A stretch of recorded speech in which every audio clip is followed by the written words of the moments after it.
ভারতের বৃহৎ শিল্পগোষ্ঠী রিলায়েন্স ইন্ডাস্ট্রিজ জানিয়েছে, আমেরিকার বাইরে অন্য দেশগুলোর কাছে ভেনেজুয়েলা তেল বিক্রির অনুমতি মিললে তারা অপরিশোধিত তেল কেনার বিষয়টি বিবেচনা করবে।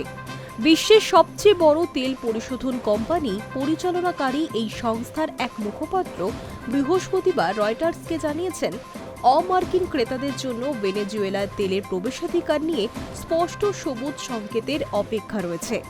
নিয়ম মেনে চললে তেল কেনার কথা ভাবা হবে। শিল্পমহল সূত্র জানিয়েছে, রাষ্ট্রায়ত্ত তেল সংস্থা ইন্ডিয়ান অয়েল কর্পোরেশন ও হিন্দুস্তান পেট্রোলিয়াম কর্পোরেশনেও একইভাবে অনুমতি মিললে ভেনেজুয়েলা তেল আমদানির কথা বিবেচনা করবে। যদিও এই দুই সংস্থা তাৎক্ষণিকভাবে সংবাদ সংস্থার প্রশ্নের জবাব দেয়নি। গত বছর ভেনেজুয়েলা তেল কেনা বন্ধ করে দেয় রিলায়েন্স। 2025 সালের মার্চে তৎকালীন মার্কিন প্রেসিডেন্ট ডোনাল্ড ট্রাম্প ভেনেজুয়েলার তেল কেনা দেশগুলির ওপর 25% শুল্ক আরোপের ঘোষণা করার পরই এই সিদ্ধান্ত নিয়েছিল সংস্থাটি। রিলায়েন্স সর্বশেষ 2025 সালের মে মাসে ভেনেজুয়েলার তেলের চালান পেয়েছিল। এর মধ্যেই কারাবাস ও ওয়াশিংটনের মধ্যে একটি সমঝোতা রয়েছে, যার আওতায় প্রায় 30 থেকে 50 মিলিয়ন ব্যারেল অর্থমূল্যে প্রায় $200 কোটি ভেনেজুয়েলার অপরিশোধিত তেল যুক্তরাষ্ট্রে রপ্তানির অনুমতি দেওয়া হয়েছে।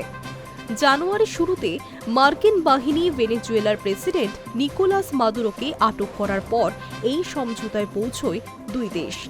গুজরাতের জামনগরে রিলায়েন্সের দুটি শোধনাগারের সম্মিলিত দৈনিক ক্ষমতা প্রায় 14 লক্ষ ব্যারেল।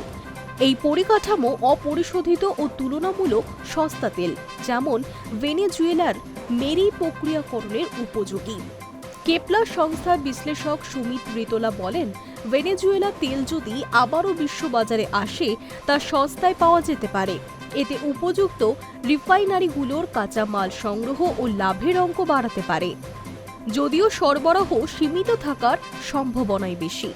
ভারতের HPCL, Mittal energy, Nayara energy, IOC ও ম্যাঙ্গালোর রিফাইনারি অ্যান্ড পেট্রোকেমিক্যালস অতীতে ভেনেজুয়েলা তেল আমদানি করেছে বলেও জানা যায়।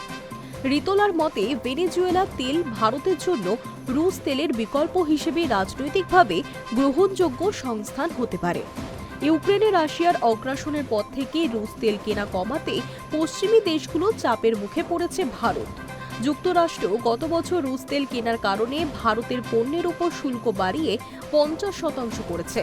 সম্প্রতি এক রিপাবলিকান সেনেটর জানিয়েছেন, রাশিয়ার সঙ্গে ব্যবসা করা দেশগুলোর বিরুদ্ধে নিষেধাজ্ঞা আরোপের লক্ষ্যে আইন প্রণয়নে ট্রাম্প সবুজ সংকেত দিয়েছে।